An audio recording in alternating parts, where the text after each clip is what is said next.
Hello மக்களே, welcome to டெம்ப்ளரிஷ் vlog. இப்போ நம்ம பார்க்குறது பார்த்திங்கன்னா சித்துக்காடு கோயில் பார்க்குறோம்.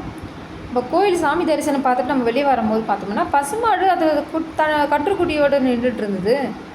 அருமையான காட்சி ஆச்சு, நல்ல தரிசனம் ஆச்சு. சாமி வழிபாடு பண்ணிவிட்டு நம்ம பசுமாடு பார்த்துட்டு நம்ம கன்றுக்குட்டி தரிசனம் பண்ணால் ரொம்ப நல்லதுன்னு சொல்லுவாங்க. நம்மளுக்கு மகாலட்சுமி ஸ்வரூபம்னு சொல்லுவாங்க. பார்த்தோம்னா கன்றுக்குட்டி பார்த்தோம்னா நல்லா அவங்க அம்மாட்ட பால் குடிக்கும் போது எட்டு ஒதுக்குது. என்னடா இது எட்டு ஒதுக்குதுன்னு தெரியலையேன்னு பார்த்தா அப்போவும் அந்த கன்றுக்குட்டி விட்ட மாதிரி இல்லை. அவங்க அம்மாவை எப்படியாச்சும் போயிட்டு பால் குடிச்சிடணுன்னு அது சுற்றி அந்த அவங்க அம்மாவை சுற்றி வந்துட்டு இருந்தது.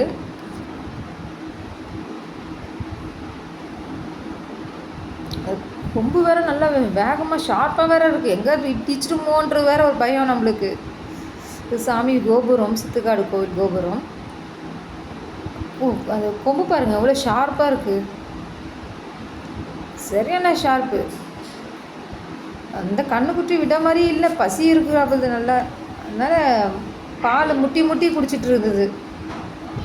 இப்போ நம்ம செல்லக்குட்டியை பார்த்துட்ருக்கோம்.